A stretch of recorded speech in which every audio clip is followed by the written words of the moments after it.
Our story begins at a church where we see a group of young students practicing singing with a teacher.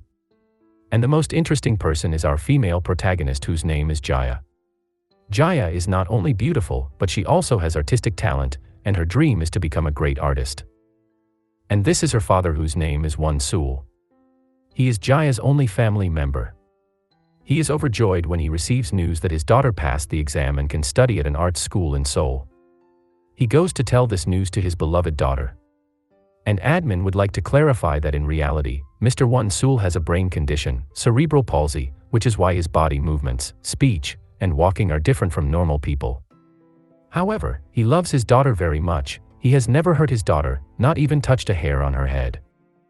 To fulfill his daughter's dream, Mr. Sul takes Jaya to say goodbye to neighbors before leaving for Seoul. On the way, Mr. Sul gives Jaya $250 to buy a school uniform, but Jaya tells her father that this amount is only enough to buy one outfit, and what about a bag and shoes? It's not enough. Hearing this, her disabled father has no response to his daughter. What can he do when he doesn't have money? And what parent doesn't want their child to look nice and beautiful like others? But if he doesn't have it, what can he do, dear daughter? When they arrive in Seoul, father and daughter rent a small room to live together, and we don't yet know what their life will be like in this new place. Our video cuts to Jaya's first day at Doha Art School. We see her walking alone with no friends, and these handsome boys don't pay attention to her either. While sitting in class, we see three beautiful girls walking toward Jaya. The most arrogant one is named Isun, the reasonably pretty one is named Bora, and the other one is not so pretty. These three girls didn't come to befriend Jaya, but to kick Jaya out of the seat. They tell Jaya that someone of low status like her should go sit with the glasses-wearing girl named Kyung. Oh my, pretty only on the outside, seems to have no morals at all, just because they're rich kids. Speaking of Jaya's father again, after being chased from place to place and not allowed to sell on the street, he's now looking for another place. He asks a food vendor, "Can I sell here?" The man asks back, "What do you want to sell?" Mr. replies, "Oh, I sell women's underwear and stockings. Can I sell here or not?" The man replies, "You can sell, come sell here, let's be together so you're not alone." Hearing this, Mr. is very happy, thinking that at least he can support his daughter now. Looking back at the school, we see a handsome man named Yu Young. He's the son of the school's board of directors and also the leader of the school's music group, not a typical person. Right now, Young is selecting talented students to join his music group. Let's see which candidate can pass this judge audition round. Admin is curious. The not-so-pretty one sings, but doesn't pass because her voice sounds like a crowing chicken. Now comes candidate number 2, Miss Bora. She sings quite well, but doesn't hit the right notes and runs out of breath. And candidate number 3 is Miss Yi-sung. She sings well, controls her breathing well, and receives applause. And the last candidate is Miss Jaya. She sings very well, both rhythm, pitch, and technique are flawless. And coach praises her and asks Jaya, "Where did you learn to sing so well?" Jaya replies, "I used to study singing at a church in my hometown." Later we see Miss Yi-sun going to meet Young, who is the leader of the school music group and also her boyfriend. She asks Young, "Did you let that girl named Jaya join your music group?" Young replies, "Yes, because Jaya has good potential, worth training."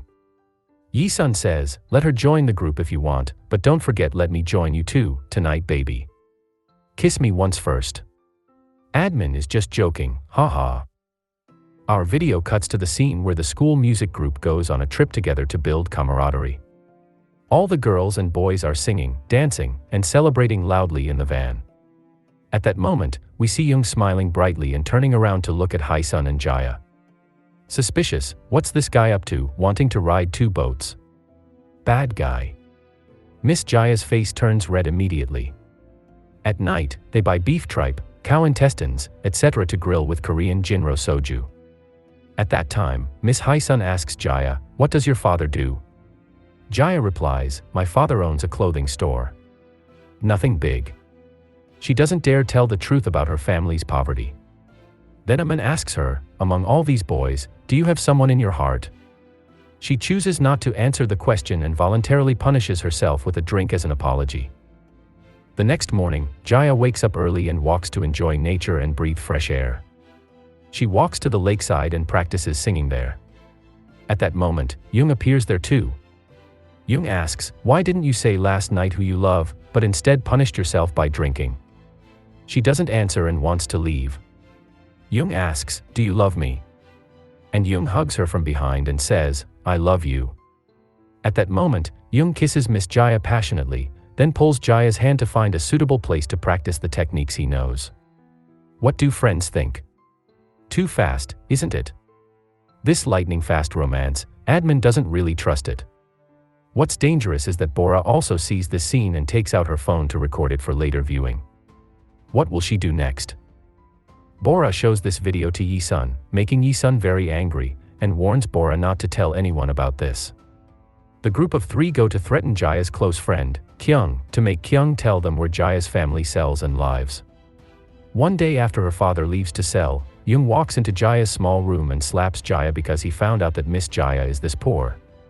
Young insults Jaya for not knowing her place, daring to aspire to a rich man like himself, and says he deeply regrets having been intimate with her the other day.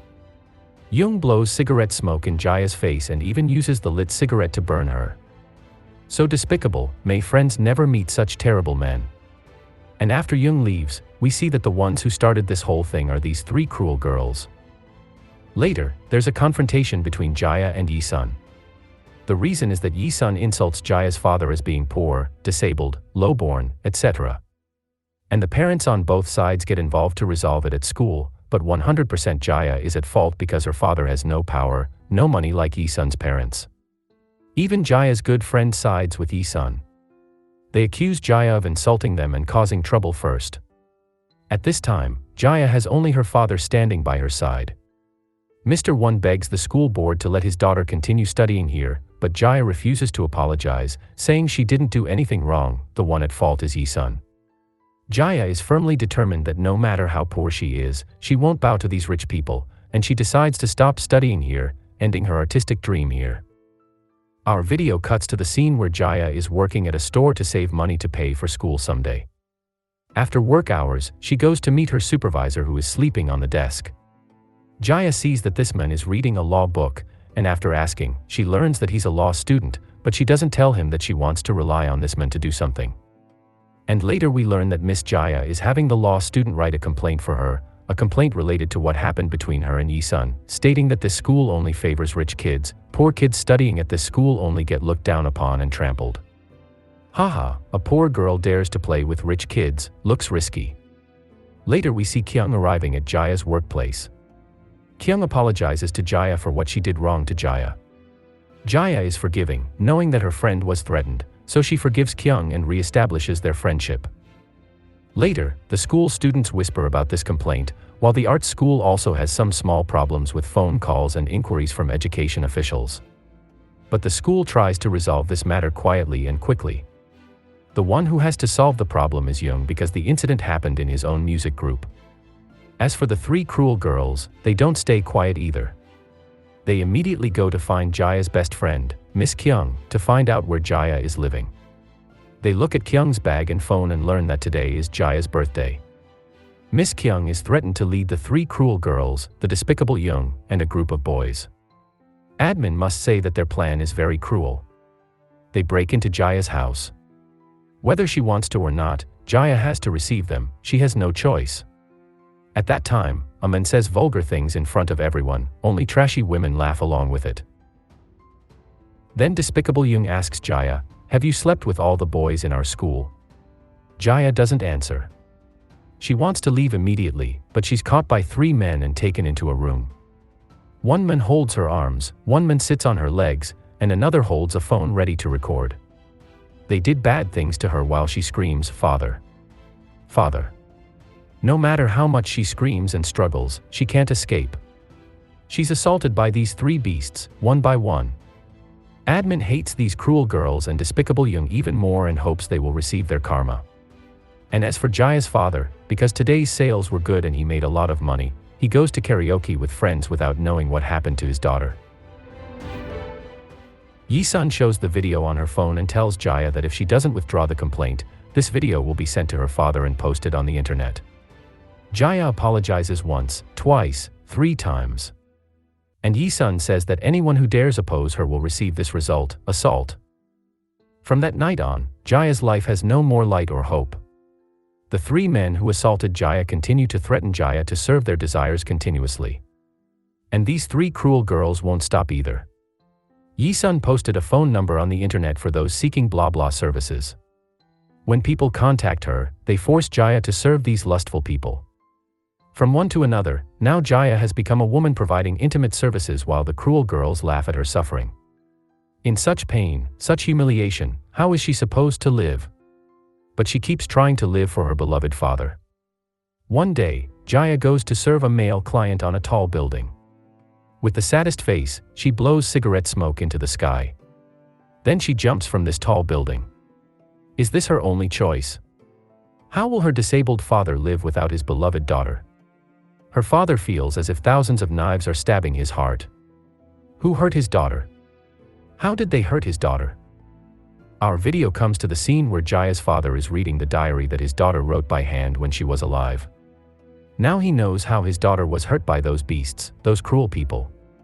Mr. One goes to Doha Art School, but the school board denies that any violence occurred to Jaya and tells Mr. One to go report to the police.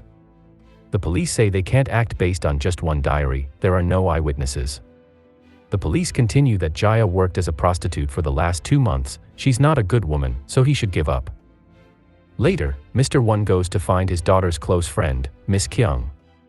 She tells everything to Mr. One. She witnessed them hurting Jaya with her own eyes, but she didn't dare do anything, afraid of receiving the same result as Jaya. Is she still a coward now? Will she agree to help Mr. One get revenge for Jaya? Later, she calls the 3 cruel girls to come up to the top floor of the school. The cruel girls are very curious why she brought them here, and they laugh when Miss Kyung tells them to apologize for what they did to Jaya. Given the chance to confess their wrongdoing, but they don't even know they're wrong.